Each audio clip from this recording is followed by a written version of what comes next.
നമസ്കാരം, JB ജംഗ്ഷനിലേക്ക് സ്വാഗതം.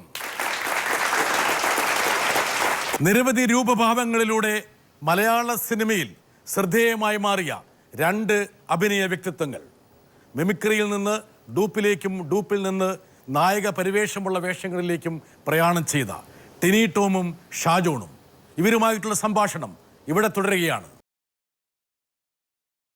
സിനിമയിലേക്ക് എത്തിക്കഴിയുമ്പോൾ ഇപ്പം സിദ്ദിഖിനെ കുറിച്ച് പറഞ്ഞൊരു കാര്യമുണ്ട്. അതായത് ബോളിവുഡിൻ്റെ ഭാഗമാണെങ്കിൽ പോലും നിങ്ങളെപ്പോലുള്ള ആൾക്കാരെ മറക്കാതെ, അല്ലെങ്കിൽ പുതിയ കലാകാരന്മാരെ പോലും മറക്കാതെ അവരുടെ ആ കൂട്ടായ്മയിൽ പങ്കെടുക്കാൻ കാണിക്കുന്ന അദ്ദേഹത്തിൻ്റെ സൗമനസ്യം. പക്ഷേ സിനിമയിൽ എപ്പോഴും ഈ പറഞ്ഞ കുറച്ച് ജാടയൊക്കെ വേണം. അതൊന്നും ഇല്ലെങ്കിൽ ചിലപ്പോൾ നിന്ന് പിഴയ്ക്കാൻ പറ്റില്ല. അങ്ങനെയൊക്കെ ആൾക്കാർ പറയുന്നുണ്ട്, നല്ല പരിണതപ്രജ്ഞരായിട്ടുള്ള ആൾക്കാർ. ചില സ്ഥലങ്ങളിൽ അത് ആവശ്യമായിട്ട് വരാറുണ്ടെന്ന് തോന്നിയിട്ടുണ്ട് സാർ. നമ്മൾ ഈ പറഞ്ഞതുപോലെ നോക്കട്ടെ, ആരോ എന്തോ എന്നെ ചൊറിഞ്ഞുകൊണ്ടിരിക്കുക, പറയണമെന്നും പറഞ്ഞിട്ട്. അതെ, ഷാജോൺ, രണ്ടുപേർക്കും നമസ്കാരം. മലയാള സിനിമയിൽ മിമിക്രി വേദിയിൽ നിന്ന് ഒരുപാട് കഷ്ടപ്പെട്ട് പാടുപെട്ട് വന്ന രണ്ട് നല്ല കലാകാരന്മാരാണ് നിങ്ങൾ. നിങ്ങളുടെ അനുഭവത്തിൽ ഒരുപാട് ജീവിതാനുഭവങ്ങൾ ഉള്ള വ്യക്തികളാണ്. കാരണം ടിനിയാണെങ്കിൽ മമ്മൂക്കാക്ക് പടങ്ങളിൽ ഡ്യൂപ്പ് ചെയ്ത് വന്ന ആളാണ്. ഷാജോനാണെങ്കിൽ കരടി എന്ന് പറയുന്ന സിനിമയിൽ ആ കരടിയുടെ ഡ്രസ്സിനകത്ത് ഫുൾ ടൈം കയറി നിന്ന് ഓടയും ചാടയൊക്കെ ചെയ്ത് മണിക്ക് ഡ്യൂപ്പ് ചെയ്ത ആളാണ്. അപ്പം ഡ്യൂപ്പ് ചെയ്തിപ്പോൾ ഒറിജിനലായി. നിങ്ങളുടെ അനുഭവത്തിൽ ഇപ്പോഴും പലപ്പോഴും നമ്മളുടെ സുഹൃത്തുക്കൾ കാണുമ്പോൾ എൻ്റെ അടുത്ത് ചില ആൾക്കാർ പറയും, ഷാജോനും ടീനയൊക്കെ വലിയ ആൾക്കാരായതിനു ശേഷം ഇത്തിരി ജാടയ്ക്ക് തോന്നിയിട്ടില്ല. കാരണം നിങ്ങൾ എന്ന് ഞാൻ ആദ്യം കാണുന്ന ടിനിയും ഷാജോണും തന്നെയാണ് ഇപ്പോഴും നമ്മളുടെ അടുത്തൊക്കെ പെരുമാറുന്നത്. പക്ഷെ പലപ്പോഴും നമ്മുടെ കൂടെ തന്നെ ഉണ്ടായിരുന്ന ആരെങ്കിലും നിങ്ങളോട് അങ്ങനെ പറഞ്ഞിട്ടുണ്ടോ, നിങ്ങൾക്ക് ജാടയാണെന്ന് പറഞ്ഞിട്ടുണ്ടോ, അല്ലെങ്കിൽ നിങ്ങളുടെ വളർച്ചയിൽ ആർക്കെങ്കിലും ഒക്കെ വിഷമം തോന്നിയതായി നിങ്ങൾക്ക് തോന്നിയിട്ടുണ്ടോ? ഇവൻ ഭയങ്കര ഗുരുവനാണ്. അവൻ പറഞ്ഞു കേട്ടില്ലേ, എനിക്ക് തോന്നിയിട്ടില്ല കേട്ടോ എന്ന് പറഞ്ഞാൽ ബാക്കിയുള്ള ഒരുപാട് പേർക്ക് തോന്നിയിട്ടുണ്ട് എന്നുള്ളത് സ്ഥാപിക്കാൻ വേണ്ടിയുള്ള പരിപാടിയാണ്. ശ്രദ്ധിച്ചോ, അത് വളരെ പൊളിറ്റിക്കലി കറക്റ്റായിട്ടുള്ള സ്റ്റേറ്റ്മെൻറ്റാണ്. പക്ഷേ മൂപ്പർ കൃത്യമായിട്ട് അതിന് ജാമ്യം എടുക്കുകയും ചെയ്തു. ഷാജോൺ, നമ്മൾ മനഃപൂർവ്വം അങ്ങനെ നാദിർഷാ നിങ്ങളുടെ ഒരു ജീവിതത്തിന്റെ ഒരു ഭാഗമാണ്. കുറെ അല്ലേ, കുറെ കാലം ഞങ്ങളുടെ സീനിയർ ആയിട്ടുള്ള ഞാൻ മിനി സ്ക്രീനിൽ വരാൻ കാരണം ഇതാണ്. പക്ഷെ ഇവന്റെ രൂപത്തിൽ ഒരു മാറ്റം വന്നിട്ടില്ല കേട്ടോ. മനസ്സിന്റെ ആയിരിക്കും, മനസ്സ് നന്നായിട്ടുണ്ടെങ്കിൽ അങ്ങനെ ഇരിക്കും. മനസ്സ് നന്നായ രൂപത്തിൽ മാറ്റം വരില്ലേ? അങ്ങനെയൊന്നും പറയാൻ പറ്റില്ല. എന്നാലും മനസ്സ് മുഖത്തിന്റെ കണ്ണാടി എന്ന് പറയും. പക്ഷെ ടിനിക്ക് ഒരുപാട് മാറ്റം വന്നല്ലോ. ഈ ജാടയാണ് ഉദ്ദേശിച്ചത്, അല്ലെങ്കിൽ ഷാജോണല്ലേ ഒരുപാട് മാറ്റം വന്നു. മനസ്സ് നല്ലത്. സാറൊരു സിനിമ എഴുതി സാറേ, ഇത്രയും ഷാർപ്പായി വാളിനേക്കാൾ മൂർച്ചയുള്ള വാക്കുകളായിട്ടിരിക്കുകയാണ്. ഷാജോൺ എന്താ ഞാൻ വരാൻ കൊണ്ട് കേട്ടോ. സാർ, ജാട എന്ന് പറയുന്നത് ചില സ്ഥലത്ത് ചില ആൾക്കാരെ ഒന്ന് ഒഴിവാക്കണം എന്നുണ്ടെങ്കിൽ ചില സമയത്ത് ചില ജാട നമ്മൾ അഭിനയിക്കേണ്ടതായിട്ട് വരുന്നത്. ജാട അഭിനയിക്കുന്നതാണ്. അല്ല, നമ്മളെ എൻ്റെ അഭിപ്രായമാണ് ഞാൻ പറയുന്നത്.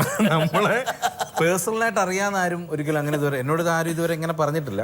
ഇപ്പോൾ ഉണ്ടോയെന്ന് അറിയില്ല. നമ്മളെപ്പറ്റി മറ്റുള്ളവർ എന്താണ് ധരിച്ചിരിക്കുന്നത് അറിയില്ല. നമ്മൾ മാക്സിമം എല്ലാവരോടും സംസാരിച്ച് അങ്ങനെ പോകുന്ന ഒരാളാണ് ഞാൻ. ഇനിയിപ്പോൾ അങ്ങനെ തന്നെയാണെന്നാണ് ഞാൻ വിശ്വസിക്കുന്നത്.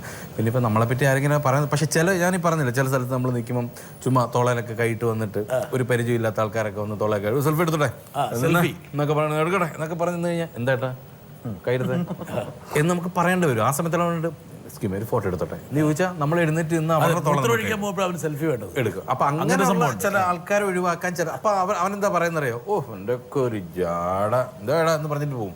പക്ഷെ അത് ആ സംസാരം നമുക്ക് ഒരിക്കലും ഒഴിവാക്കാൻ പറ്റില്ല. അല്ലെങ്കിൽ നമ്മൾ അവൻ്റെ കൊള്ളരുതായ്മയ്ക്കല്ല അവൻ്റെ ഒപ്പം നമ്മൾ ചിലപ്പോൾ നിന്ന് കൊടുക്കേണ്ടതായിട്ട് വരും. അപ്പൊ അങ്ങനെയുള്ള സമയങ്ങളിൽ ഒക്യുപേഷണൽ ഹസാർഡ്സ് ആണ്. അതെ, അങ്ങനെയുള്ള അതായത് പിന്നെ ഷാജോൺ ജാട അഭിനയിക്കുന്നതാണ്. ചില സന്ദർഭങ്ങളിൽ നിന്ന് ആ സങ്കീർണതകളിൽ നിന്ന് രക്ഷപ്പെടാൻ വേണ്ടിയിട്ടുള്ള ഷാജോന്റെ ചില നമ്പറുകളാണല്ലേ? അതെ. ടിനിയുടെ നമ്പറുകളാണോ അങ്ങനെ? ജാട അഭിനയിക്കാനേ പറ്റുള്ളൂ, നമുക്ക് ജാട കാണിക്കാൻ പറ്റില്ല. കാരണം ഈ പെട്ടെന്ന് ആകാശത്ത് പൊട്ടിയിരിക്കുന്ന ഒരു നക്ഷത്രം അല്ലെങ്കിൽ സ്റ്റാർ ആകുമ്പോഴാണ് എല്ലാം മറന്നു പോകുന്നത്. നമ്മൾ വളരെ പതുക്കെ സ്റ്റെപ്പ് കയറി ഒന്ന് എല്ലാം കണ്ടും കേട്ടാണ് വന്നിരിക്കുന്നത്.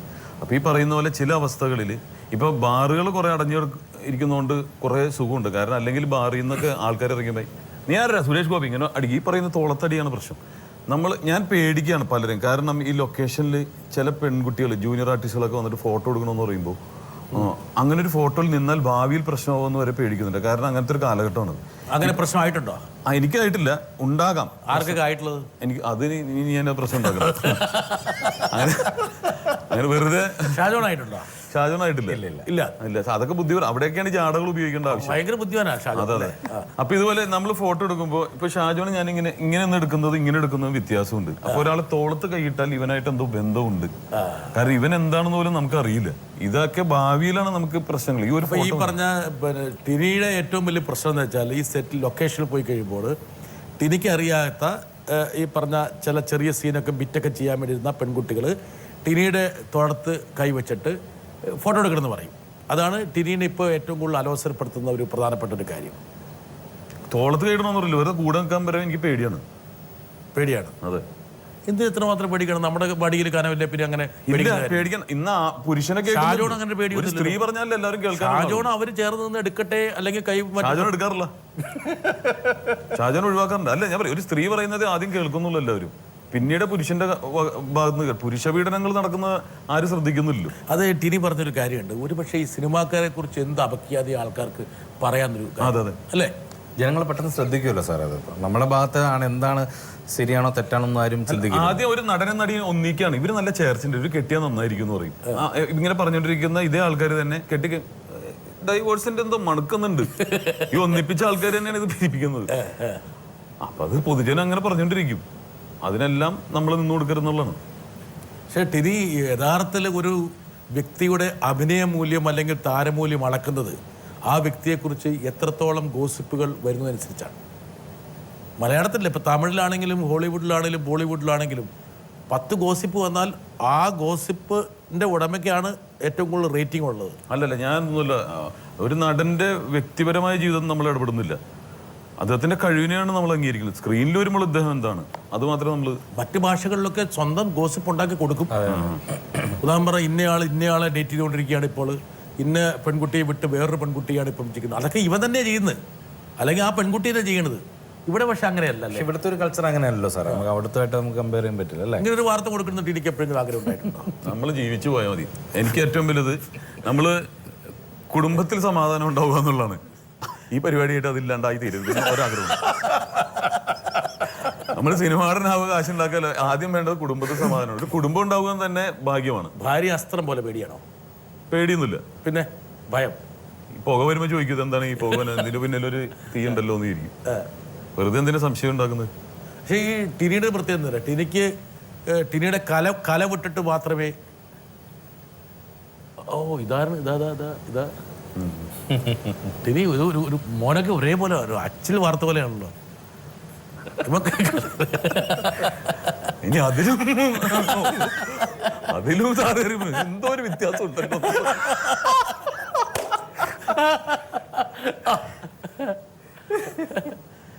ഷാജോണിന്റെ ഒരു കാര്യം എന്താ പറയുക, ഈ ടിനിയും ഷാജോന്നുള്ള വ്യത്യാസം എന്താ പറയുക? മിമിക്രി വിടാൻ പറ്റാത്ത കൊണ്ട് ഒരു പ്രണയം ഉപേക്ഷിച്ച ആളാണ് ടിനി. എന്റെ സാറേ, എവിടെ ആ പെണ്ണിനെ ഞാൻ കഴിഞ്ഞ ദിവസം കണ്ടു.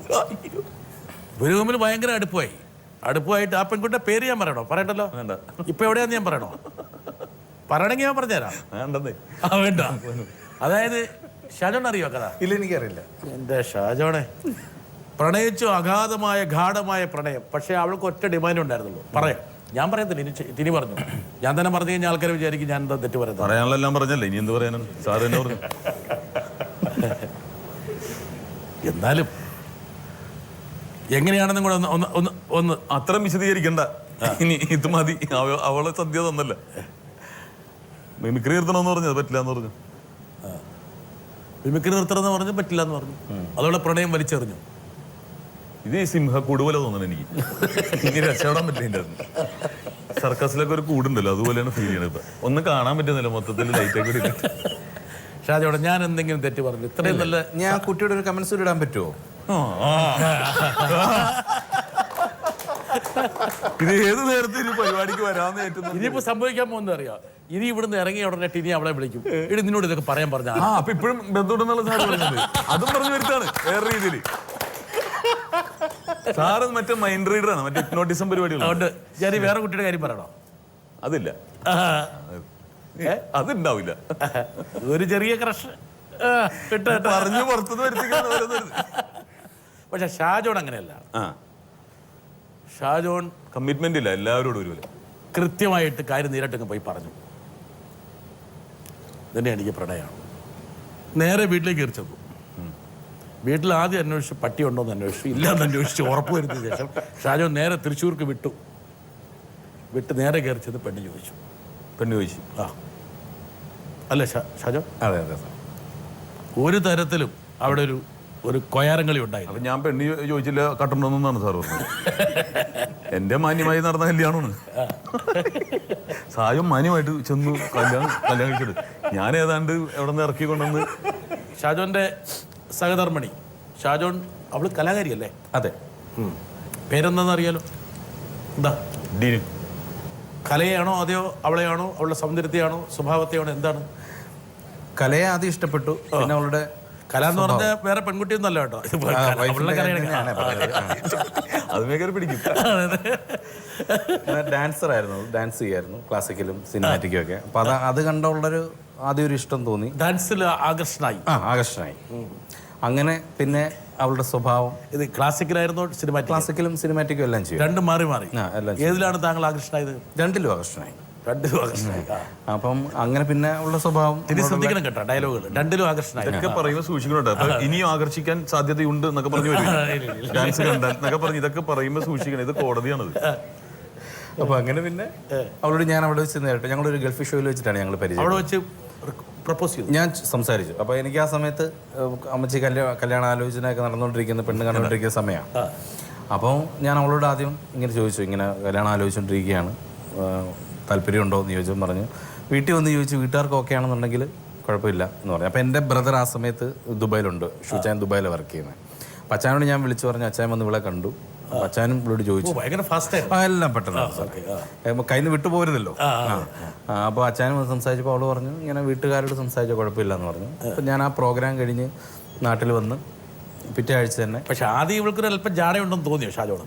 ആദ്യം തോന്നി. കാര്യം നമ്മുടെ റിഹേഴ്സലിനൊന്നും വന്നില്ല. അവളിപ്പോൾ ഈ ആഡൊക്കെ ചെയ്യുന്നുണ്ടായിരുന്നു. ഈ കുറേ ജുവലേഴ്സിൻ്റെ കല്യാൺ ജുവലേഴ്സ് അങ്ങനെ കുറേ ആഡൊക്കെ ചെയ്യുന്നുണ്ടായിരുന്നു. അപ്പോൾ അതിൻ്റെ ഷൂട്ടുമൊക്കെ ആയിട്ട് ബന്ധപ്പെട്ട് റിഹേഴ്സലിന് വന്നില്ലായിരുന്നു ഇവള്. അപ്പം നമ്മുടെ കൂടെ ഉള്ള എല്ലാം നമ്മുടെ കോട്ടയം നസീർ, നവാസ്, പിന്നെ കലാഭവൻ, നിയാസ് എല്ലാം ഒന്നിനൊത്തും അല്ല. അപ്പോൾ എല്ലാം പറഞ്ഞു അവള് മാത്രമല്ല ഇതിന് വരാത്തത്, വരുമ്പോൾ മൈൻഡ് ചെയ്യണ്ട കേട്ടോ. അപ്പോൾ അവൾ ആ സമയത്ത് മിസ് തൃശ്ശൂരൊക്കെ ആയിരിക്കുന്നൊരു സമയം. അപ്പം അവർ എൻ്റെ ജാടായിരുന്നു, നമ്മൾ മൈൻഡ് ചെയ്യണമെന്നൊക്കെ പറഞ്ഞു. നമ്മളാരും വന്നപ്പോൾ വലിയ മൈൻഡൊന്നും കൊടുത്തില്ല. പക്ഷെ ഇവള് വന്നിട്ട് പെട്ടെന്ന് ടീച്ചർ ബാക്കി ടീമിൻ്റെ കയ്യിൽ നിന്ന് ഡാൻസൊക്കെ പെട്ടെന്ന് പഠിച്ചെടുത്തുള്ളൂ. അപ്പം നമുക്കൊക്കെ ഉണ്ടായിരുന്ന കുഴപ്പമില്ല ഒരു തോന്നലുണ്ടായി. പിന്നെ അങ്ങനെ സംസാരിച്ച് മൈൻഡ് ചെയ്യരുതെന്ന് പറയണമെന്ന് വെച്ചാൽ പോയി പണി വെക്കാമെന്ന് ഷാജോൺ അവനോട് പറഞ്ഞു. ആകെ ശരി, ഞാൻ മൈൻഡ് ചെയ്യാതിരിക്കേണ്ട കാര്യമൊന്നുമില്ലല്ലോ അല്ലേ? അങ്ങനെ വന്നു. അങ്ങനെ ഒരു ഇത് അങ്ങനെ നമ്മൾ ആദ്യം താന്നു കൊടുക്കരുതല്ലോ. അവള് ജാടയുള്ളതാണെങ്കിൽ പിന്നെ നമ്മൾ മിമിക്രിക്കാരല്ലേ അതിനകത്ത്. മിമിക്രിക്കാരാണല്ലോ മെയിൻ ഈ ടീം. നമ്മളാണ് ലീഡ് ചെയ്യുന്നത്. ലീഡ് ചെയ്യുന്നതെല്ലാം നമ്മളായിരിക്കുമല്ലോ. ഡാൻസ് അല്ലേ, ഡാൻസേ ഉള്ളൂ. അപ്പൊ അത്ര ജാട വേണ്ട എന്നുള്ള രീതിയിലൊക്കെ ആയിരുന്നു. പക്ഷെ അവള് വന്ന എല്ലാ ഐറ്റംസുകളെല്ലാം പെട്ടെന്ന് പഠിച്ചെടുത്തു. സ്റ്റെപ്സ് എല്ലാം പെട്ടെന്ന് പഠിച്ചു കഴിഞ്ഞപ്പോൾ കുഴപ്പമില്ല എന്ന് തോന്നി. പിന്നെ അവളുടെ പെരുമാറ്റവും കാര്യങ്ങളൊക്കെ കണ്ടപ്പം കാര്യമൊന്നും അല്ലാന്ന് ധൈര്യം വന്നു. പിന്നെ അങ്ങനെ നമ്മൾ അപ്രോച്ച് ചെയ്തു. എന്താ എങ്ങനെ അപ്രോച്ച് ചെയ്തു? ഒരു മിമിക്രിക്കാരന്റെ ഭാഷ പറഞ്ഞാൽ അല്ല, ഞാൻ ഇതുപോലെ ഞങ്ങളൊരു യാത്ര നമ്മൾ കുറച്ചുകൂടെ വിനയം കാണിച്ചിട്ടുണ്ടാവില്ലേ? പിന്നെ നമ്മൾ ആ സമയത്ത് അങ്ങ് വിനയാനിതനാവുമല്ലോ. അപ്പൊ ഞാൻ പറഞ്ഞു ഇങ്ങനെ വീട്ടിലിങ്ങനെ ഞങ്ങൾ അടുത്തടുത്തിരുന്ന് സംസാരിക്കും. ഒരു ബസ് യാത്രയല്ലായിരുന്നു. അപ്പൊ ഞാൻ അവളുടെ അടുത്ത് പോയിരുന്നു. എത്ര പ്രാവശ്യം ആലോചിച്ചത് സംബന്ധിച്ച് പറയണോ വേണ്ടെന്ന് കുറെ തവണ ആലോചിച്ചു. നമ്മള് നമ്മുടെ കാര്യങ്ങളും നമ്മുടെ പൊസിഷനും ഒക്കെ നമ്മൾ ആലോചിച്ചു. നമ്മളൊരു മിമിക്രി കലാകാരനാണ്. ഇനിയിപ്പോൾ അവരുടെ വീട്ടിലൊക്കെ പറഞ്ഞു കഴിയുമ്പോൾ എങ്ങനെ ആയിരിക്കും എന്ന് അറിഞ്ഞുകൂടാ. അവർ തൃശ്ശൂർ തോട്ടാൻ എന്ന് പറഞ്ഞൊരു ഫാമിലിയൊക്കെയാണ്. അപ്പോൾ അവരോട് നമ്മളൊരു പറയുമ്പോൾ എന്തായിരിക്കും എന്ന് എനിക്ക് അറിഞ്ഞുകൂടല്ലോ. അപ്പോൾ എന്തായാലും ഒരു ധൈര്യത്തിന് ഞാൻ അങ്ങ് സംസാരിച്ചു, ചോദിച്ചു. അപ്പം ചോദിച്ചു കഴിഞ്ഞപ്പോൾ അവള് പറഞ്ഞു ഇങ്ങനെ. അപ്പം അനില ശ്രീകുമാറുണ്ടല്ലോ, ആക്ട്രസ് അനിലയും അനിലയുടെ ഹസ്ബൻഡുണ്ട് ശ്രീകുമാരേട്ടനൊക്കെ ആയിരുന്നു നമ്മുടെ പ്രോഗ്രാമിന്റെ കോർഡിനേറ്റർ. അപ്പം ഞാൻ അവരോട് ആദ്യം ഒന്ന് ഡിസ്കസ് ചെയ്തു. മനസ്സിലായി. അപ്പം അവര് പ്രേമിച്ച് കല്യാണം കഴിച്ചവരാ. മനസ്സിലായില്ല. അപ്പം നമ്മൾ ആ റൂട്ടിൽ കൂടെ ഒന്ന് പോകുന്നത് അവരോട് ചോദിച്ചു. അനില എന്നോട് പറഞ്ഞു ഷാജോൺ നേരിട്ട് തന്നെ പറ ഡിനിയോട് എന്ന് പറഞ്ഞിട്ട് അനില ആദ്യം ഒന്ന് സംസാരിച്ചു ഡിനിയോട്. അപ്പൊ പരിവപ്പെടുത്തി. അപ്പം അവൾക്ക് കിട്ടാതിരിക്കും. പെട്ടെന്ന് എന്നെ പോലെ ഒരാളെ ഒന്ന് കല്യാണം കഴിച്ചിട്ടെന്ന് ചോദിക്കുമ്പോൾ ഒരു ഇതിൽ നിന്ന് അനില ഒന്ന് സംസാരിപ്പിച്ചു. അന്ന് വിഗ് വെച്ചിരുന്നോ? പിന്നെ വിഗൊക്കെ ഞാൻ 22ാമത്തെ വയസ്സ് വെച്ചത് സാർ. വിഗൊക്കെ നമ്മൾ നേരത്തെ അതിനെ തോപ്പിക്കാൻ നമ്മൾ അത് പറ്റില്ല. കഷണ്ടിയുടെ പേരിൽ നമ്മൾ തോക്കരുതല്ലോ. അല്ല നമ്മൾ ആദ്യം തന്നെ വിഗൊക്കെ വെച്ചു.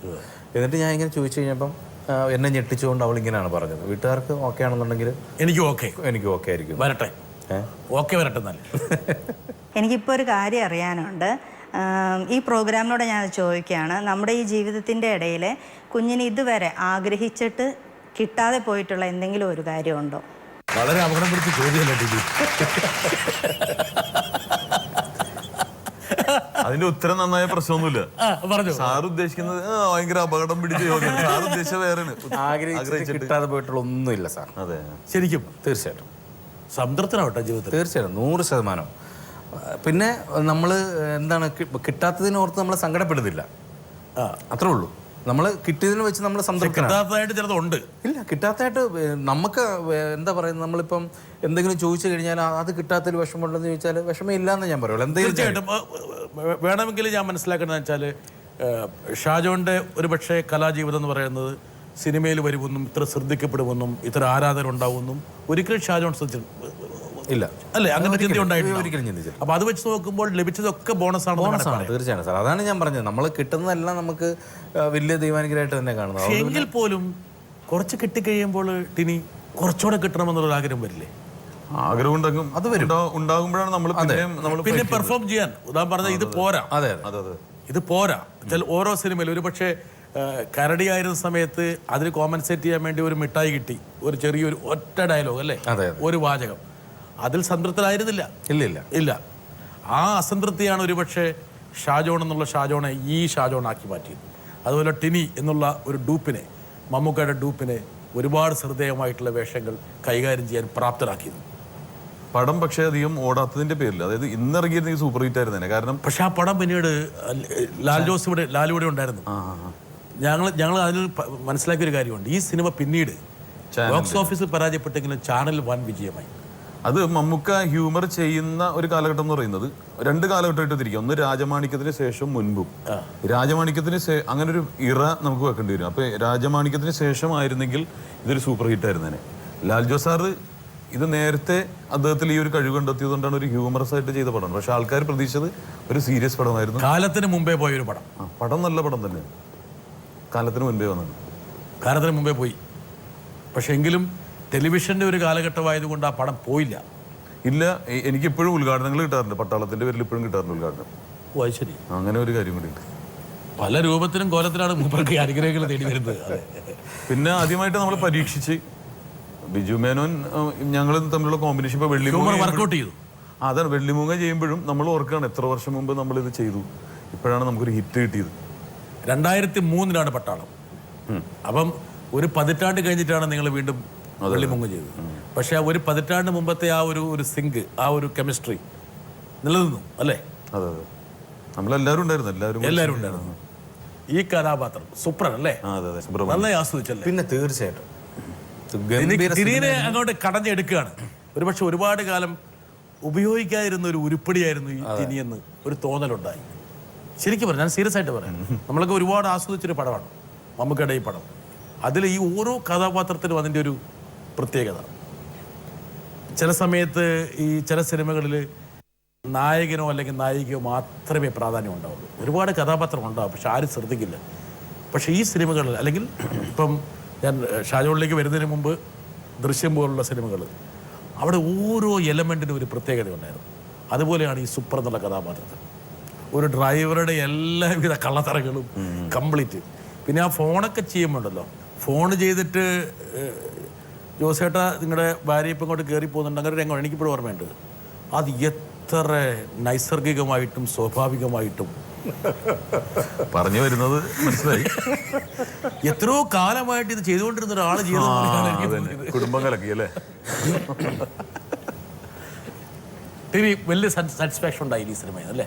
ഇതിൽ കൂടുതൽ എനിക്ക് തോന്നുന്നു ഈ ക്യാമറ ഷോട്ട് വെച്ചതിന് ശേഷം രഞ്ജിയേട്ടൻ വീണ്ടും ഒരു സാധനം ഇങ്ങനെ ചെയ്ത് പറഞ്ഞു നോക്കിയെന്ന് പറയുമ്പോൾ അത് അവിടെ ഞാൻ ചെയ്യുകയും അത് നന്നാവുകയും ചെയ്തുകൊണ്ടാണ് കുറെ കാര്യങ്ങൾ ഇതിൻ്റെ അകത്ത് വന്നു ചേർന്നത്. ആഡ് ചെയ്താണ് പെട്ടെന്ന് പെട്ടെന്ന് ആഡ് ചെയ്യും സാർ. ഇപ്പൊ ചെയ്യുമെന്ന് കണ്ടു കഴിഞ്ഞാൽ സാർ അവിടെ നിന്ന് തന്നെ എഴുതി തന്നു. അപ്പൊ അതാണ് ഇപ്പോഴും റിപ്പീറ്റ് ചെയ്ത് ഈ കുടുംബം കലക്കണ പരിപാടി ഉണ്ടല്ലോ, അതൊക്കെ പിന്നീട് ഉണ്ടായതാണ്. അല്ല, അത് അവിടെ ഉണ്ടായ സംഭവമാണത്. അതെ, അത് നേരെ സ്ക്രിപ്റ്റിൽ ഉണ്ടായിരുന്നില്ല. ബട്ട് ഇനിയുടെ സ്വഭാവത്തിൽ അത് ഉണ്ടെന്നുള്ളത് കണ്ടെത്തി പുള്ളി. അല്ല, അങ്ങനെയല്ലേ പറയണ്ടേ ഷാജോൺ, അങ്ങനെയല്ലേ പറയണ്ടേ? അവിടെ ചെന്ന് കഴിഞ്ഞ് സംസാരിച്ച് സംഭവിച്ചപ്പോ ഇയാളുടെ കഴിവുകൾ ഇവിടെ മാത്രം ഒതുങ്ങി നിൽക്കുന്നില്ല, ഇങ്ങനെയുള്ള പല മേഖലകളിലേക്കും ഇങ്ങനെ വ്യവഹരിക്കുന്നുണ്ട് എന്നുള്ള കാര്യം രഞ്ജിത്തിന് പിടുത്തും. നമ്മൾ ഈ പൈലറ്റായിട്ട് അഭിനയിക്കുമ്പോൾ ഇതിനു മുമ്പ് വിമാനം ഓടിച്ചിട്ടുണ്ടാവണമെന്ന് നിർബന്ധമില്ല, ഓടിച്ചിട്ടുണ്ടാവില്ല എന്ന് കരുതി നമുക്ക് ആ വേഷം ചെയ്യാനും സാധ്യതയുണ്ട്. ഓടിച്ചിട്ടുണ്ടാകണമെന്നില്ല, പക്ഷെ ഓടിച്ചിട്ടില്ല എന്നും ഉണ്ടാകണമെന്നില്ല. അതില്ല, അങ്ങനെ ഉണ്ടല്ലോ. ഉണ്ട്. അതെ, ഞാൻ ഓടിക്കാതെ ഞാൻ ചിലപ്പോൾ ആ വേഷം ചെയ്തെന്നിരിക്കും പൈലറ്റായിട്ട് ചെയ്യാൻ. അതിന്റെ കാര്യം മനസ്സിലാക്കിയാൽ മതിയല്ലോ. ഇതിപ്പോ ജീവിതത്തിൽ ഞാനിങ്ങനെ കുടുംബം കലക്കിയിട്ടില്ല സാറേ. എന്റെ ടിനി അങ്ങനെ ഞങ്ങൾ ആരും പറഞ്ഞിട്ടില്ല. സ്വാഭാവികമായ അഭിനയം എന്നുള്ളൊരു സർട്ടിഫിക്കറ്റ് തന്നപ്പോൾ ഉടനെ പുള്ളിക്കൊരു സംശയം, ഷാജോണെ ഇത് വേറെ വല്ലതും അറിഞ്ഞിട്ടാണോ പറയണത്, മറ്റേ പ്രണയത്തെ കുറിച്ച് ഞാൻ പറഞ്ഞതുപോലെ സത്യസന്ധമായിട്ടുള്ള വല്ല വിശദീകരണമാണോ എന്നുള്ളൊരു തോന്നൽ ഒരിക്കലുമില്ല. ടിനി എന്നുള്ള മനുഷ്യന്റെ ഗുണങ്ങൾ ഒരുപാട് ആൾക്കാരോടൊന്ന് വാഴ്ത്തി. ഏത് നേരവും നൊവേനയും യേശുക്രിസ്തുവും ഭക്തിയും. അല്ല, ഏത് നേരം ഉണ്ടായിട്ട് വരില്ല, നമ്മുടെ മനസ്സിലുണ്ടാവണം. നമ്മൾ തുടങ്ങുന്നതും അവസാനിപ്പിക്കുന്നതിന് നമ്മൾ ദൈവത്തിനെ അല്ലാതെ എപ്പോഴും ഞാൻ മറ്റേ പാസ്റ്ററായിട്ട് നടക്കല്ലേ. നമ്മുടെ പ്രവൃത്തിയാണ്. ചില സമയത്ത് ചെകുത്താനും വരാറുണ്ടല്ലേ. മനുഷ്യനല്ലേ, മനുഷ്യന്റെ എല്ലാ ഗുണങ്ങളും ഉണ്ട്. ഉണ്ട്. അതാണ് നമ്മളെ മാറ്റി നിർത്തുന്നത്. മനുഷ്യനായിട്ട് തന്നെ ജീവിക്കണം, മനുഷ്യനായിരിക്കണം. മനുഷ്യനേക്കാൾ നല്ല മൃഗങ്ങൾ. ആരെങ്കിലും ഭാര്യയോ അല്ലെങ്കിൽ അപ്പനോ അമ്മയോ ഒക്കെ ഉപദേശിച്ചിട്ടുണ്ടോ പിന്നെ ഈ സ്വഭാവം മോശമാണ്, അത് മാറ്റിക്കളാ? പിന്നെ എത്ര പേര് പറഞ്ഞിട്ടുണ്ട്. ഭാര്യ ആഗ്രഹിക്കുന്ന മാറ്റിക്കളടന്ന് ആഗ്രഹിക്കുന്ന സ്വഭാവം ഏതാണ്? മുൻകോപം. പെട്ടെന്ന് പ്രതികരിക്കും. നമ്മൾ ആരാന്ന് നോക്കൂല. ഇപ്പൊ ബില്ലാദം വന്ന് മരിച്ചു പോയി എന്നാലും ബില്ലാദം വന്ന് പറഞ്ഞാലും നമ്മൾ പ്രതികരിച്ചു. അയാളുടെ കയ്യിൽ മറ്റേ തോക്കണ്ടൊന്നും അതും നോക്കില്ല. ഒരുപക്ഷെ ഈ ഒരു സ്വഭാവം പലപ്പോഴും പല നഷ്ടങ്ങളും ജീവിതത്തിൽ ഉണ്ടാക്കും. എന്താ കാരണം എന്ന് വെച്ചാൽ മുഖം നോക്കി പെട്ടെന്ന് പറയുന്ന ആൾക്കാർ ഇൻസ്റ്റന്റ് ആയിട്ട്, പ്രത്യേകിച്ച് ഈ എന്റർടൈൻമെന്റ് മേഖലയിലൊക്കെ സത്യം അങ്ങനെ പറയാൻ പാടുണ്ടോ? കുറച്ച് വളച്ചല്ലേ പറയേണ്ടത് അല്ലേ? അവിടെ ഒരു പരാജയം ഉണ്ട്. എനിക്ക് കുറച്ചുകൂടെ ഡിപ്ലോമാറ്റിക് പ്രിയ സത്യങ്ങൾ പറയാൻ പാടില്ല. ടിനീൻ്റെ ഈ സ്വഭാവമാണ് ടിനീനെ എല്ലാവർക്കും ഇഷ്ടപ്പെടാൻ വേണ്ടിയിട്ട് ഒരു കാരണമാക്കുന്നത്. അതിലൊരു മാറ്റം വരുത്തരുത്. ഡിപ്ലോമാറ്റിക് ആകാൻ വേണ്ടി ടിനീനെ ഡിപ്ലോമാറ്റിക് ആകാൻ പോയി കഴിഞ്ഞാണ്ടല്ലോ ഷാജോണിനെ പോലെ പോകും. അല്ല, ഷാജോന്റെ വിനയം എന്ന് പറഞ്ഞിട്ടുണ്ടെങ്കിൽ ശരിക്കും പഠിക്കാനുള്ള വിനയമാണ്. ഷാജോൻ കാശ് ചോദിക്കുന്നത് പോലും വിനയത്തിലൂടെയാണ്. അത് ഒന്ന് നോക്കട്ടെ. ഷാജോൻ 350-500 രൂപ മേടിച്ചോണ്ടിരിക്കുന്ന കാലഘട്ടത്തിൽ ഞങ്ങൾ കോട്ടയം നസീറിന്റെ ട്രൂപ്പിലായിരുന്നു. ഇപ്പോൾ ഡിസ്കവറി എന്ന് പറഞ്ഞ ചാനൽ ഇതിലായിരുന്നു, ട്രൂപ്പിലായിരുന്നു. അപ്പോൾ പെട്ടെന്ന് കോട്ടയം നസീറിന് മസ്കറ്റിൽ എന്തോ പ്രോഗ്രാം വന്നപ്പോൾ ഷാജോനെ അപ്പം 500-600 രൂപ മേടിച്ചോണ്ടിരിക്കുന്ന സമയത്ത് ഷാജോൻ എങ്ങനെയാണ് നിന്റെ റേറ്റ്? ഷാജോൻ എനിക്കൊരു 25,000 രൂപ വാങ്ങിച്ച് തായിക്കാം. 25,000 എന്തൊരു വ്യത്യാസം നോക്കിയേ. ശരിയടാ, ഓക്കെ വിളിക്കാട്ടാ എന്ന് പറഞ്ഞ് കട്ട് ചെയ്തിട്ട് പുള്ളി എന്താ ചെയ്യുന്ന പറഞ്ഞിട്ടുണ്ടെങ്കിൽ അവിടെ വിളിച്ചിട്ട് പിന്നെ വേറെന്തോ അറേഞ്ച് ചെയ്തു. പക്ഷേ അവർ നേരിട്ട് ഇദ്ദേഹത്തിന് വിളിക്കും. ഇദ്ദേഹം 50,000 രൂപ പരിപാടി നടത്തുകയും കോട്ടയം നസീറിന്റെ പരിപാടി നഷ്ടപ്പെടുകയും ചെയ്തു. എല്ലാം വിനയത്തിലൂടെ സാധിച്ചു. അവർക്ക് ലാഭമല്ലേ നോക്കുമ്പോ. പുള്ളിക്ക് 1.5 ലക്ഷം കൊടുക്കുന്നില്ലത് ഇവന് 50,000 രൂപ കൂടെ ആർട്ടിസ്റ്റ് വന്ന് അവന് കിട്ടാനുള്ള കിട്ടുകയും ചെയ്തു. അതാണ് വേണ്ടത്. അത് ഈ കോട്ടയം എന്ന് പറഞ്ഞ യൂണിവേഴ്സിറ്റി കൊടുത്തിട്ടുള്ള ഒരു വലിയൊരു കോട്ടയം യൂണിവേഴ്സിറ്റിയാണ് അല്ലേ? അതെ. എന്താ കാരണം വെച്ചാൽ ഈ കോട്ടയത്തൊരു ചൊല്ലുണ്ട്, മിടുക്കനാകണമെങ്കിൽ മണ്ടരാകാൻ പഠിക്കണം. മിടുക്കനാകണമെങ്കിൽ മണ്ടരാകാൻ പഠിക്കണം. ഇല്ലേ? അങ്ങനെ ചൊല്ലുണ്ട് എന്ന് ശരിക്കല്ലേ? ശരിക്കും സമ്മതിച്ചിട്ടോ? സീരിയസ് ആയിട്ട് അത് ഖണ്ഡിക്കുന്നില്ല. കാരണം ഇനി പ്രശ്നം ഞാൻ അങ്ങനെ ചെയ്യുന്നുള്ളതല്ല. കോട്ടയത്തൊക്കെ ചൊല്ലുണ്ട്. എന്താ കാരണം വെച്ചാലും ടിനി ടോമിനെ പോലെ അങ്ങ് സ്പാർക്ക് ചെയ്യേണ്ട കാര്യമില്ല. ഒന്ന് പുറകോട്ട് വലിയുന്നത് എപ്പോഴും മുമ്പോട്ട് ആഞ്ഞു പോകാനുള്ള ഒരു ഉപാധിയാണ്. ഷാജോൺ അല്പം ഡിപ്ലോമാറ്റിക് ആണോ? ചില സമയങ്ങളിൽ ടിനിയേക്കാൾ ഡിപ്ലോമാറ്റിക് ആണ്. അതെ, തീർച്ചയായിട്ടും. ടിനിക്ക് വേണമെങ്കിൽ സ്വഭാവത്തിനൊരു മാറ്റം വരുത്തണമെന്ന് ഷാജോൺ ഉപദേശിക്കുകയാണെങ്കിൽ എടാ കുറച്ചും കൂടിയൊക്കെ കാര്യങ്ങളൊക്കെ നോക്കിയിട്ട് പയ്യെ എന്തിനാണ് അവരെ പിടക്കണേ എന്നൊക്കെയല്ലേ പറയാൻ ഉദ്ദേശിക്കുന്നത് അല്ലേ? ഷാജോണിനെ കുറിച്ച് അങ്ങനെ ഒരു പ്രശ്നം ആരും പറയില്ല. ഇല്ല, ഞാൻ അങ്ങനെ പെട്ടെന്നൊന്നും അങ്ങനെ വെട്ടിത്തുറന്നൊന്നും പറയാറില്ല. ഞാൻ മുൻകോപമില്ല. വീട്ടിലുമില്ല. വീട്ടിലാണ് മൂപ്പർക്കുള്ളത് കോട്ടയം. എന്നിട്ട് വീട്ടിലില്ല. ഞാൻ വളരെ വീട്ടിലാണെങ്കിലും എല്ലാം കോമഡിയിലൂടെ കൊണ്ടുപോകുന്ന ഒരാളാണ്. എൻ്റെ വൈഫിൻ്റെ ഏറ്റവും വലിയ പരാതി അതാണ്. അവൾ എന്തെങ്കിലുമൊക്കെ പ്രശ്നങ്ങൾ പറഞ്ഞാലും ഞാൻ മിണ്ടാതെ ഇങ്ങനെ കേട്ടുകൊണ്ടങ്ങിരിക്കും. എന്നിട്ട് കുറച്ച് കഴിയുമ്പോൾ എന്തെങ്കിലുമൊക്കെ തമാശകളൊക്കെ പറഞ്ഞിട്ട് ആ പ്രശ്നങ്ങൾ അതങ്ങനെ തീർക്കും. ആട്ടുകല്ലിന് കാറ്റ് പിടിച്ച പോലെ. അതെ. എൻ്റെ കാര്യം ഒരു പ്രതികരണമില്ല. നമ്മൾ എന്തെങ്കിലും പറഞ്ഞു കഴിയുമ്പോഴല്ലേ അതൊരു വലിയ പ്രശ്നത്തിലേക്ക് പോകുന്നു. അപ്പോൾ അവളിങ്ങനെ ഓരോന്നിങ്ങനെ പറഞ്ഞ് ഞാൻ മിണ്ടാതിരിക്കുമ്പോൾ അവൾ തന്നെ കുറച്ച് കഴിയുമ്പോൾ സ്വന്തമായിട്ട് അതിനെപ്പറ്റി ഒന്ന് ആലോചിച്ചിട്ട് അവളപ്പോൾ ഒരു തീരുമാനം എടുക്കും. ഇനിയിപ്പോൾ കുഞ്ഞിനോട് പറഞ്ഞിട്ടൊരു കാര്യമില്ല അതിനെക്കുറിച്ച് പറഞ്ഞു കഴിയുമ്പോൾ കുറച്ച് കഴിയുമ്പോൾ ഞാൻ എന്തെങ്കിലും തമാശകളൊക്കെ പറഞ്ഞ് അവളെ ചിരിപ്പിച്ച് കഴിയുമ്പോൾ ഞാൻ പറഞ്ഞു കൊടുക്കും, ഇത് ഇങ്ങനെയാണ്, ഇങ്ങനെയുള്ളതുകൊണ്ടാണ് അത് സംഭവങ്ങൾ എന്ന് പറയുമ്പോൾ ഒരു കാര്യങ്ങൾ മനസ്സിലാവും. അപ്പം ഞാൻ അവളുടെ ദേഷ്യത്തിനൊപ്പം ഞാനും നിന്ന് ദേഷ്യത്തിൽ എന്തെങ്കിലുമൊക്കെ പറഞ്ഞു നല്ലത്. ഇങ്ങനെയൊക്കെയുള്ളൊരു മുതലെന്ന് പറഞ്ഞാൽ ചെറിയ കാര്യമല്ലല്ലേ. ഭാര്യ ഒരു കാര്യം പറയുമ്പോൾ നമ്മളാണ് അപ്പം പ്രതികരിക്കില്ല. മൂപ്പർ അതെല്ലാം പറഞ്ഞ് കുറച്ച് ശേഷം മിമിക്രി എല്ലാം കാണിച്ച് അവരെ ചിരിപ്പിച്ച ശേഷം മാത്രമേ അവരെ വിടുള്ളൂ. ഇങ്ങനൊരു സ്വഭാവം വേണമെന്ന് ടിനി ആഗ്രഹിക്കുന്നുണ്ടോ? വേണം, അതാണ് വേണ്ടത്. ക്ഷമ ഏതൊരു യുദ്ധത്തിനെ അവസാനിപ്പിക്കാൻ സാധിക്കും. ക്ഷമ ആട്ടിൻ സൂപ്പിനേക്കാളും ഗുണപ്രദമാണ്. ആട്ടിൻ സൂപ്പോ? ആട്ടിൻ സൂപ്പിനേക്കാളും ആരോഗ്യത്തിന് ഗുണപ്രദമാണ്. അതെ, കറക്റ്റ്. സീരിയസ് ആയിട്ട് അങ്ങനെ പഴഞ്ചൊല്ലുണ്ട്. ആട്ടിൻ സൂപ്പ് ഇപ്പൊ കൊളസ്ട്രോൾ ഉണ്ടാക്കുന്നു പറയുന്നത്. ആട്ടിൻ സൂപ്പ് കഴിച്ചാൽ കൊളസ്ട്രോൾ വരും. ക്ഷമ എന്ന് പറഞ്ഞാൽ അതെ. ഷാജോന്റെ ഒരു ജീവിതത്തിലേക്ക് നമ്മൾ പോവുകയാണെങ്കിൽ അത്ഭുതകരമായിട്ടുള്ളൊരു പരിണാമം. ഒരു കരടിയിൽ നിന്ന്, ഒരു ഡൂപ്പിൽ നിന്ന്, ബിറ്റ് പീസസിൽ നിന്ന് ശ്രദ്ധേയമായിട്ട് പീസ് എന്ന് പറഞ്ഞാൽ സാർ ചെറിയ റോളല്ലേ? അത്രേ ഉള്ളൂ. മറ്റേ വേറെ അർത്ഥത്തിൽ വിചാരിക്കും. അതുകൊണ്ട് ക്ലിയർ. അത് ഈ എറണാകുളം ഭാഗത്തൊക്കെ ബിറ്റ് കാണാൻ പോകണം. അതായത് ഈ ടിനി ടോമിന്റെ സുഹൃത്തുക്കൾ പറയും, എന്നാ ബിറ്റ് കാണാൻ പോകണം. അതിൽ അങ്ങനെയല്ലേ? സാറ് പഠിച്ചു വരുന്ന പോലെ തന്നെ. ഞാൻ എറണാകുളത്തേക്ക് ബന്ധമില്ല. സാറ് ഡൽഹിയിൽ ഹിന്ദിയിലായിരുന്നു. ഞാൻ ഡൽഹിയിലായിരുന്നു. ഡൽഹിയിൽ പക്ഷെ ബിറ്റൊന്നും ഉണ്ടായിരുന്നില്ല, വലിയ ലെങ്തിലായിരുന്നു. JNU-ലായിരുന്നു. അതെ, ചെറിയ പീസ് ഇല്ല. സൂപ്പർ സ്റ്റാറിനെ ഇടിച്ച് പരത്തിയിട്ട് ഒരു സൂപ്പർ സ്റ്റാർ പ്രതികരിക്കാതിരുന്ന അപൂർവ സന്ദർഭങ്ങളുണ്ടാവും. സഹദേവന്റെ മുമ്പിലൊന്നും സൂപ്പർ സ്റ്റാർ അങ്ങനെ നിൽക്കില്ല മോനെ. പക്ഷേ ഈ സഹദേവനാണ് ഒരു പക്ഷേ മലയാള സിനിമയിൽ ഷാജോനെ വാനോളം ഉയർത്തിയത്. ഈ വേഷം ടിനി ചെയ്തിരുന്നെങ്കിൽ എങ്ങനെയായിരുന്നു? ഇതുപോലൊരു രൗദ്രഭാവം ഉണ്ടാവുമായിരുന്നു.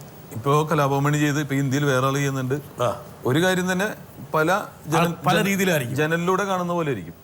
പക്ഷെ വളരെ സക്സസ്ഫുൾ ആയിട്ട് ഈ വേഷം ഷാജോൺ ഈ സിനിമയിൽ ഫലവത്താക്കി. അതിനെക്കുറിച്ച് രണ്ടാമതൊരു അഭിപ്രായം ആർക്കും ഇല്ല. ഇല്ല, ഞാനിപ്പോൾ ഷാജോന്റെ എന്നെ സ്വാധീനിക്കുന്ന വേഷങ്ങൾ കാണുമ്പോൾ അപ്പം തന്നെ വിളിക്കാറുണ്ട് അല്ലേ ഷാജോൻ? എല്ലാ പടത്തിനൊന്നും വിളിക്കാറില്ല. പക്ഷെ ഇത് നമ്മൾ ഷാജോനിൽ നിന്ന് പ്രതീക്ഷിക്കാത്തൊരു മുഖം. അത് എനിക്ക് തോന്നുന്നു മിമിക്രിക്കാരെ പരീക്ഷിക്കണം സാറേ. അതുകൊണ്ട് സലീം കുമാറിന് ദേശീയ അവാർഡ് കിട്ടി, സുരാജിന് കിട്ടി ദേശീയ അവാർഡ്. ഇന്ന ടൈപ്പൊന്നും ആക്കാതെ മിമിക്രിക്കാരെ എത്രയോ ഇനിയും കലാകാരന്മാരുണ്ട്. അവർ ഉപയോഗിച്ച് കഴിഞ്ഞാൽ അവർ ഫ്ലെക്സിബിളാണ്. അപ്പോൾ അത് തന്നെ ഏറ്റവും വലിയ ഷാജോനും തെളിയിച്ചു കഴിഞ്ഞത്. എന്നെയൊക്കെ ഇതുപോലെ തന്നെ ഉപയോഗിക്കുന്നത് കൊണ്ടാണ് നമുക്ക് പറ്റുന്നത്. അതായത് നമ്മളൊരു പൊറോട്ട കൊഴിച്ചു വെച്ച മാവാണ്, അതിട്ട് പരത്തി റെഡിയാക്കാനുള്ള ആൾ വരണം, അടിച്ച് പരത്തണം. പക്ഷെ വേണ്ട രീതിയിൽ അടിച്ച് പരത്തുന്നില്ല എന്നൊരു പരാതി ഉണ്ട് എനിക്ക്. ഉപയോഗിക്കണം, ഇനി ഉപയോഗിക്കാനുള്ള ഒരുപാട് സ്കോപ്പുകളുണ്ട്. ഷാജോൺ ഈ ഒരു വേഷം വലിയ ചലഞ്ചിങ് ആണ്. എന്താ കാരണം വെച്ചാൽ ഷാജോൺ കോമഡിയുടെ രംഗത്ത് ഇങ്ങനെ, കോമഡി മാത്രമല്ല, ഷാജോൺ ജനിച്ചു തന്നെ പോലീസുകാരനൊരു പ്രതീതി ഒരു കാലഘട്ടം സൃഷ്ടിച്ചിരുന്നു. പോലീസുകാരനാണ് പിതാവ്. അപ്പൊ മകനും പോലീസുകാരനായിക്കോട്ടെ എന്ന് ചില സിനിമാക്കാർ വിചാരിച്ച് എത്ര വേഷങ്ങളാണ്? ഞാൻ കുറേ സിനിമകളിൽ 50 സിനിമകളിലെങ്കിലും പോലീസുകാരനാക്കി. അതിനുശേഷം പിന്നെ കുറേ കോമഡി രംഗങ്ങൾ, അതിനിടയിലാണ് ഇങ്ങനെ രംഗം. ഈ ഒരു രംഗം എങ്ങനെയാണ് ഷാജോൺ എങ്ങനെയാണ് ആ ജിത്തു കണ്ടെത്തിയിട്ടുണ്ടാവുക? അതൊരു വലിയ അത്ഭുതമാണത്. ഞാനതിന് ജിത്തു ജോസഫിന് ഫിലിം മേക്കറിനോട് നന്ദി പറയുകയാണ്. കാരണം അത് വലിയ ധൈര്യമാണ് സാറേ. കാര്യം അങ്ങനെ ആർക്കും. ഒരു സെക്കൻഡ്, ജിത്തുവിന് ഇപ്പം വരണമെന്നൊരു വാശി വരട്ടെ. തിളക്കം എന്ന് പറയുന്ന സിനിമയിൽ ഞാൻ അസിസ്റ്റന്റ് ഡയറക്ടറായിട്ട് വർക്ക് ചെയ്യുമ്പോഴാണ് ഞാൻ ഷാജോനെ ആദ്യമായിട്ട് കാണുന്നത്. അത് കഴിഞ്ഞ് പല സിനിമകളിലും പിന്നെ ഡോക്ടർ ലവ് ഒക്കെ വന്നപ്പം ഞാൻ അന്ന് അതിൻ്റെ സെറ്റിലൊക്കെ ചെന്നപ്പം ഞാൻ കൂടുതൽ പരിചയപ്പെട്ടു. ഞാനെപ്പോഴും ഷാജോനെ വാച്ച് ചെയ്യാറുണ്ടായിരുന്നു. കാരണം ഒരു വളരെ റേഞ്ചുള്ള കാലിബറുള്ള ഒരു നടനാണെന്ന് എനിക്ക് നല്ല കോൺഫിഡൻസ് ഉണ്ടായിരുന്നു. പക്ഷേ ഷാജോനോട് പോലും ഞാൻ ഇന്നവരെ പറയാത്തൊരു കാര്യം എന്ന് വെച്ച് കഴിഞ്ഞാൽ, ഞാൻ മൈ ബോസ് എന്ന് പറയുന്ന സിനിമയിലേക്ക് ഷാജോനെ കാസ്റ്റ് ചെയ്യാൻ തന്നെ കാരണം ദൃശ്യം എന്ന് പറയുന്ന സിനിമയിൽ സഹദേവൻ ഷാജോന് കൊടുക്കണം എന്നുള്ളൊരു, അല്ലെങ്കിൽ ഷാജോന് അത് കൊടുത്താൽ എന്നുള്ള ആ ഒരു ആഗ്രഹത്തിൻ്റെ പുറത്താണ്. കാരണം ദൃശ്യത്തിനകത്ത് സഹദേവൻ കുറച്ച് എന്താ പറയുക, കോംപ്ലക്സ് ആയിട്ടുള്ള ഒരു ക്യാരക്ടറാണ്. അത് വളരെ കൺട്രോൾഡായിട്ട് ചെയ്യേണ്ട ഒരു ക്യാരക്ടറാണ്. അതുകൊണ്ട് തന്നെ ആദ്യം ഷാജോനുമായിട്ടൊന്ന് അടുത്തിടപഴകി അത് കമ്മ്യൂണിക്കേറ്റ് ചെയ്ത് എനിക്ക് കംഫർട്ടബിൾ ആകുന്ന ഒരാളാണ്, എനിക്ക് കമ്മ്യൂണിക്കേറ്റ് ചെയ്യാൻ കംഫർട്ടബിൾ ആകുന്ന ഒരാളാണെന്ന് മനസ്സിലാക്കിയിട്ട് അത് കൊടുക്കാൻ വേണ്ടിയിട്ട് തന്നെയാണ് സത്യം പറഞ്ഞാൽ മൈ ബോസിൽ ആ ഒരു ഹ്യൂമർ ക്യാരക്ടർ. അത് ശരിക്കും പറഞ്ഞാൽ ഷാജോന് വലിയ വ്യത്യസ്തമായ ക്യാരക്ടറൊന്നുമല്ല. അപ്പോൾ അടുത്തറിയുക എന്നുള്ളൊരു ലക്ഷ്യത്തിൽ തന്നെയാണ് ഞാൻ മൈ ബോസിൽ വേഷം കൊടുത്തത്. അത് കഴിഞ്ഞ് മൈ ബോസിൻ്റെ ലൊക്കേഷനിൽ വെച്ച് തന്നെ ഞാൻ ഷാജോനോട് ഈ സിനിമയുടെ ക്യാരക്ടറിനെ കുറിച്ച് പറയുകയും ഞാൻ ഷാജോൻ അത് വന്ന് സ്ക്രിപ്റ്റ് വായിച്ച് അത് ഏറ്റെടുക്കുകയും ചെയ്തു. അപ്പോൾ ഷാജോൺ ഓഫ് കോഴ്സ് ഞാൻ പറയുമെങ്കിൽ വളരെ അൺഎക്സ്പ്ലോയിറ്റഡ് ആയിട്ടുള്ള ഒരു ആർട്ടിസ്റ്റ് എന്ന് ഞാൻ പറയും. അപ്പോൾ ഇനിയും ഒത്തിരി നല്ല ക്യാരക്ടറുകൾ അദ്ദേഹത്തെ തേടി വരാനുണ്ട്. പിന്നെ ഷാജോനോട് എനിക്ക് ചോദിക്കാനുള്ള ഒരു ചോദ്യം, ഞാൻ ഈ സഹദേവൻ എന്ന് പറയുന്ന ഒരു ക്യാരക്ടർ ഞാൻ ഷാജോന് നൽകി. ഷാജോൻ വായിച്ചു. ഓഫ് കോഴ്സ് അതൊരു നെഗറ്റീവ് ഷെയ്ഡുള്ള ഒരു നല്ലൊരു ക്യാരക്ടറാണെന്ന് ഷാജോനും ഉറപ്പുണ്ടായിരുന്നു. പക്ഷേ അത് ഇത്രയധികം അപ്രീഷിയേറ്റ് ചെയ്യപ്പെടുന്ന ഒരു ക്യാരക്ടറായി വളരും എന്ന് ഷാജോൻ കരുതിയിരുന്നോ? ഇവിടെ ഒരുപക്ഷെ ഒരു സംവിധായകൻ ഒരു നടന് കൊടുക്കുന്ന ഏറ്റവും വലിയ ആദരവാണ് കൊടുത്തത്. എന്നാൽ ഒരു സിനിമയിൽ അദ്ദേഹത്തിനെ കാസ്റ്റ് ചെയ്തത് ആ സിനിമയ്ക്ക് വേണ്ടിയായിരുന്നില്ല, വരാൻ പോകുന്ന മറ്റൊരു സിനിമയെ മുന്നിൽ കണ്ടുകൊണ്ടാണ് ഞാൻ ഷാജോൺ ആ വേഷം കൊടുത്തതെന്ന് പറയുന്നത്. അപൂർവ സംവിധായകർ മാത്രമേ അങ്ങനെ പരീക്ഷ നടത്തുള്ളൂ. അല്ല, അങ്ങനെ കാസ്റ്റ് ചെയ്തിട്ട് പല ആൾക്കാർക്കും അടുത്ത സിനിമ നഷ്ടപ്പെട്ടിട്ടുണ്ട്. ഇവൻ എന്താണെന്ന് അറിയാൻ വേണ്ടിയിട്ടാണ് എടുക്കുന്നത്. അവിടെ അളക്കുകയാണ് നമ്മളെ. അപ്പോൾ ഷാജോണെ പഠിക്കുകയായിരുന്നത്. അവിടെ ഷാജോൺ താന്തിയൊന്നതരം കാണിച്ചിരുന്നെങ്കിൽ എന്താകുമായിരുന്നു? അതെ, അവിടെയും ഈ ക്ഷമയാണ് അല്ലേ, കാത്തിരിപ്പിന്റെ ക്ഷമയാണ്. ആ ക്ഷമ സഹായിച്ചു. കോട്ടയം യൂണിവേഴ്സിറ്റി സഹായിച്ചു. അത് സത്യസന്ധമായ ഒരു ക്ഷമ തന്നെയാണല്ലോ, വ്യാജമല്ല. അല്ല, അത് ഷാജോന്റെ സ്വഭാവത്തിന്റെ ഭാവമാണ്, ഉണ്ടാക്കേണ്ടതല്ല. അല്ലേ ഷാജോൺ, ജിത്തു? ആദ്യം പറയാനുള്ളത്, എൻ്റെ സിനിമാ ജീവിതത്തിലെ ഏറ്റവും നല്ല 2 കഥാപാത്രങ്ങളാണ് ജിത്തുബായി എനിക്ക് തന്നത്. ഒന്ന് മൈ ബോസിലെ ആ ക്യാരക്ടറും, അലി എന്ന് പറയുന്ന ക്യാരക്ടറും, പിന്നെ തീർച്ചയായിട്ടും ദൃശ്യവും. അപ്പം ഈ മൈ ബോസിന് മുൻപും കോമഡി വേഷങ്ങളൊക്കെ ചെയ്യുന്നുണ്ടായിരുന്നു. കുറേ ഏകദേശം ത്രൂ ഔട്ട് എന്ന് പറയുന്ന വേഷങ്ങൾ ചെയ്യാറുണ്ടെങ്കിലും മൈ ബോസിൻ്റെ ഒരു വിജയത്തിന് ശേഷമാണ് ഒരു കൊമേഡിയൻ എന്നുള്ള രീതിയിൽ സിനിമാക്കാരും അതുപോലെ തന്നെ സിനിമ കാണുന്നവരും എന്നെ അംഗീകരിച്ച് തുടങ്ങിയെന്ന് എനിക്ക് തോന്നിയിട്ടുണ്ട്. അതിനുശേഷം ദൃശ്യം എന്ന് പറയുന്നൊരു വേഷമാണ് തീർച്ചയായിട്ടും ഷാജോൺ കുഴപ്പമില്ല കേട്ടോ, വേഷങ്ങൾ കൊടുത്താൽ ചെയ്തോളും എന്ന് ഒരു ധൈര്യം ഉണ്ടായി കൊടുത്തത്. രണ്ടും ജിത്തു ജോസഫ് എന്ന് പറയുന്ന ഒരു ഫിലിം മേക്കറിൻ്റെ കഴിവ്. ഞാൻ പലപ്പോഴും പറഞ്ഞിട്ടുണ്ട്, ദൃശ്യത്തിലെ ക്യാരക്ടർ ഞാനല്ല മറ്റാര് ചെയ്താലും ഇതേ റിസൾട്ട് തന്നെ വരും. കാരണം അതിൻ്റെ സ്ക്രിപ്റ്റ് അത്രയ്ക്ക് ഗംഭീര സ്ക്രിപ്റ്റായിരുന്നു അത്. ഞാൻ പറഞ്ഞ പോലെ ജിത്തുബായി എന്നെ വിളിച്ചിട്ട് പറഞ്ഞു, ഒന്ന് വായിച്ച് നോക്കിയിട്ട് ഒരു അഭിപ്രായം പറയണമെന്നാണ് ആദ്യം പറഞ്ഞത്. അപ്പം ഞാൻ ഇതിൻ്റെ മൈ ബോസിൻ്റെ ഡബിങ് സമയത്ത് ഇത് വായിച്ച് കഴിഞ്ഞപ്പോൾ എനിക്കൊരു കാര്യം ഉറപ്പായി, ഞാൻ ഈ സിനിമയിൽ ഉണ്ടാവില്ല എന്ന്. കാര്യം മൈ ബോസിൽ എനിക്കൊരു കൊമേഡിയൻ്റെ വേഷമാണ് എനിക്ക് തന്നത്. പക്ഷേ ഇതിനകത്ത് അങ്ങനെ ഒരു സ്കോപ്പുള്ള ക്യാരക്ടർ ഇല്ല. അപ്പോഴെനിക്ക് മനസ്സിലായി ഞാനതിലുണ്ടാവില്ല എന്ന് മനസ്സിലായി. പക്ഷേ എനിക്ക് തോന്നിയത് നല്ല സിനിമയായിരിക്കുന്നു. പക്ഷേ ഇതുപോലൊരു വിജയമൊന്നും ഒരിക്കലും സ്വപ്നത്തിൽ പോലും വിചാരിച്ചില്ല. ഞാൻ പറഞ്ഞു നെഗറ്റീവ് റോൾ കൈകാര്യം ചെയ്യാൻ പോകുമ്പോൾ ഉണ്ടാകേണ്ട ഒരു ആശങ്കയുണ്ട്. അല്ല സാർ, അപ്പോഴും എനിക്കറിയില്ല ഇത് ഞാനാ ചെയ്യുന്നതെന്ന് എനിക്കറിയില്ല. എനിക്ക് വായിക്കാൻ തന്നതുള്ള ഒരു അഭിപ്രായം പറയാനോ പറഞ്ഞു, മനസ്സിലായില്ലേ? അപ്പം ഞാൻ ഉറപ്പിച്ച് ഞാൻ ആ സിനിമയിൽ ഉണ്ടാവില്ല എന്ന്. കാര്യം ഇത് കണ്ടപ്പോൾ ആ സ്ക്രിപ്റ്റിൽ ഒരു ഇടവില്ല, എനിക്ക് പറ്റിയ ഇടവില്ല. അപ്പം ഞാൻ കൊടുത്തിട്ട് പറഞ്ഞു, ഇതുപോലെ ഗംഭീര നല്ല സിനിമയായിരിക്കും ഇത് കേട്ടോ എന്ന് പറഞ്ഞു. എന്ന് പറഞ്ഞു. അത് കഴിഞ്ഞ് കുറച്ച് കഴിഞ്ഞപ്പോൾ എന്നെ വിളിച്ചിട്ട് ചോദിച്ചു, കോമഡി മാത്രം ഈ മൈ ബോസ് ഒരു ഹിറ്റായി കഴിഞ്ഞിട്ട് ഒരു സിനിമ വിളിച്ചു, കോമഡി മാത്രമേ ചെയ്യുള്ളൂ, നെഗറ്റീവ് ഒക്കെ ചെയ്യാൻ താല്പര്യമാണ്. ഞാൻ പറഞ്ഞു, ഇതുപോലെ അതാണ് ഏറ്റവും വലിയ ആഗ്രഹം. പക്ഷെ ആരും തരുന്നില്ല, എന്ത് ചെയ്യാനാണ്? നമ്മുടെ പേരിൻ്റെ ഒപ്പം ഒരു കലാഭവൻ എന്നുള്ളൊരു പേരുള്ളതുകൊണ്ടാണ് ആരും തരാത്തതെന്ന് പറഞ്ഞു. ആ സഹദേവൻ്റെ വേഷം ചെയ്യുന്ന ഷാജോൺ ആയിരിക്കും കേട്ടോ എന്ന് പറഞ്ഞു. ഞെട്ടിപ്പോയി ഞാൻ. കാര്യം നമ്മൾ സ്വപ്നത്തിൽ ചിന്തിക്കാതെ, കാര്യം ആ സ്ക്രിപ്റ്റ് അതിനകത്ത് ഓരോ കഥാപാത്രങ്ങളും എൻ്റെ മനസ്സിൽ അതുപോലെ നിറഞ്ഞു നിൽപ്പുണ്ട്. അപ്പോൾ സഹദേവൻ്റെ ഒരു ഇമ്പോർട്ടൻസ് നമുക്കറിയാം. അപ്പോൾ ഞാൻ പറഞ്ഞു, ഇതുപോലെ സത്യമാണോ? എൻ്റെ മനസ്സിൽ ഷാജോണാണ് ഇപ്പോൾ ഉള്ളത്, പിന്നെ ഇത് സിനിമയാണ്, ബിസിനസ്സാണ്, അതൊക്കെ ആയി വരുമ്പോൾ എങ്ങനെയാവുമെന്ന് അറിയില്ല എന്ന് പറഞ്ഞു. അതിനുശേഷം ഇങ്ങനെ പല സ്ഥലങ്ങളിൽ ഇങ്ങനെ ഡിസ്കഷനും കാര്യങ്ങളും എല്ലാം നടന്ന് ലാലേട്ടനോട് പോയി പറഞ്ഞു. ലാലേട്ടനോട് സിദ്ദിഖയുടെ ഒരു സിനിമയുടെ ലൊക്കേഷൻ വെച്ചിട്ടാണ് ലാലേട്ടനെ കാണാൻ ജിത്തുബായി വരുന്നത്. എന്നോട് പറഞ്ഞ് ലാലേട്ടനോടൊന്ന് കേൾക്കണമെന്ന് പറഞ്ഞിട്ടുണ്ടെന്ന് പറഞ്ഞു. അത് 2 ദിവസം കഴിഞ്ഞപ്പോൾ എന്നെ വിളിച്ചിട്ട് പറഞ്ഞു, ഷാജോൺ ഏകദേശമൊക്കെ ധാരണയായി, ലാലേട്ടനായിരിക്കും ഹീറോ ചെയ്യുന്നത്, ആൻ്റണി പെരുമ്പാവൂരാണ് പ്രൊഡ്യൂസ് ചെയ്യുന്നതെന്ന് പറഞ്ഞു. ഞാനിങ്ങനെ ഇരിക്കുക. പിന്നെ ഒരു വിഷമമുള്ള എന്താണെന്ന് വെച്ചാൽ ഷാജോണെ, അപ്പോൾ ഞാൻ ഉറപ്പിച്ചു, ഇല്ല നമ്മൾ സഹദേവൻ ചെയ്യുന്ന ഷാജോൺ തന്നെയാണ് കേട്ടോ എന്ന് പറഞ്ഞു. ഞെട്ടിപ്പോയി. കാര്യം സിനിമ മൊത്തത്തിൽ കളർ മാറി. ആദ്യം ഒന്ന് പ്ലാൻ ചെയ്ത് വന്നൊരു സെറ്റപ്പേ അല്ലാതെ ഒരു വലിയ സിനിമയാണ്. അപ്പോൾ അതിനകത്ത് അങ്ങനെ ഒരു വേഷം ചെയ്യുക. അപ്പം ജിത്തുബായി ചോദിച്ചതുപോലെ ഒരിക്കലും ഇങ്ങനൊരു റീച്ച് ഒരിക്കലും പ്രതീക്ഷിച്ചിട്ടില്ല ആ ഒരു കഥാപാത്രം. ഇപ്പോൾ നമ്മൾ എവിടെ ചെന്നാലും എനിക്ക് ഇനി എത്ര വർഷങ്ങൾ കഴിഞ്ഞാലും ദൃശ്യത്തിലെ സഹദേവനായിട്ട് തന്നെ ആയിരിക്കും ഒരു പക്ഷേ ആദ്യം ആൾക്കാർ എന്നെ പറയും. കേട്ടോ, ഉദയനാട് താരത്തിൽ ഡയലോഗുണ്ട്, അവനെ അടിക്കാൻ വേണ്ടി മറ്റേ അമരേഷ് പുരിയെ കൊണ്ടുവരണം എന്ന് പറഞ്ഞാൽ ഒരു സൂപ്പർ സ്റ്റാർ വേണമെങ്കിൽ തൊട്ട് ഈ സിനിമയിലെ വില്ലൻ എന്ന് പറയാവുന്നത് സഹദേവനാണ്. ഒരു പക്ഷേ ഒരു കോമഡി നടനെ ഒരു വില്ലനായിട്ട് കാസ്റ്റ് ചെയ്യാൻ ഒരു സ്റ്റാർ അനുവദിക്കുന്നു. അതെ, സാധാരണതയിൽ സംഭവിക്കണമെന്നില്ല. ഇത് മലയാളത്തിൽ മാത്രമായിരിക്കും വേണം സംഭവിക്കുക, വേണമെങ്കിൽ തമിഴിലോ അല്ലെങ്കിൽ ഹിന്ദിയിലോ ഒന്നും സംഭവിക്കാൻ സാധിക്കും അല്ലേ? അതെ. ഷാജോൺ എന്തുകൊണ്ടും എവിടെയൊക്കെയോ ഒരു നന്മ, എവിടെയൊക്കെയോ നൊവേനയുടെ ഒരു ശക്തി അവിടെ അവിടെയൊക്കെ പിന്നെ ഞാൻ പറഞ്ഞില്ല സാറേ, ലേഡീസ് ആൻഡ് ജെന്റിൽമാൻ എന്ന് പറയുന്ന സെറ്റ് വെച്ചിട്ടാണ് ജിത്തുബായി ഇത് ലാലേട്ടനോട് വായിച്ച് കേൾപ്പിക്കുന്നത്. ആ സിനിമയിൽ ലാലേട്ടൻ്റെ ഒപ്പം ഒരു 50 ദിവസത്തോളം ഞാൻ ലാലേട്ടനൊപ്പം ഒരു ക്യാരക്ടർ കെമിസ്ട്രി ഉണ്ട്. അപ്പോൾ ആ ഒരു അടുപ്പം അതിന് ഗുണം ചെയ്യുന്നുള്ളൂ. അപ്പോൾ ലാലേട്ടൻ ചോദിച്ചത് ആരാ സഹദേവൻ ചെയ്യുന്ന ചോദിച്ചപ്പോൾ ഷാജോണാണെന്ന് പറഞ്ഞു. ഓക്കെ, അവൻ ചെയ്തോളാം അവൻ ഓക്കെ. ഒരുപക്ഷെ ആ ഒരു മറ്റേ ലേഡീസ് ആൻഡ് ജെന്റിൽമാനിൽ ഷാജോൺ ഉണ്ടായിരുന്നില്ലെങ്കിൽ ലാല് വേണമെങ്കിൽ ഒരു എന്താണ് ആ മുകളിലെന്നായിരുന്നു അത് തന്നെ. എന്താ അല്ല, അതൊക്കെ പുണ്യമാണ്, അവരൊരു വാക്കാണ്. അതെ സാറേ, അവർ ചെയ്യുന്ന ഏറ്റവും വലിയ പുണ്യമാണ്, ഒരു ജീവിതമാണ് ഉണ്ടാകുന്നത്. ഇപ്പം ഈ തല്ലുന്ന സീൻ തന്നെ കാണിച്ചില്ലേ, ഈ സീൻ എന്ന് പറഞ്ഞു കഴിഞ്ഞാൽ അതിനകത്ത് ഫൈറ്റ് മാസ്റ്റർ ഇല്ല.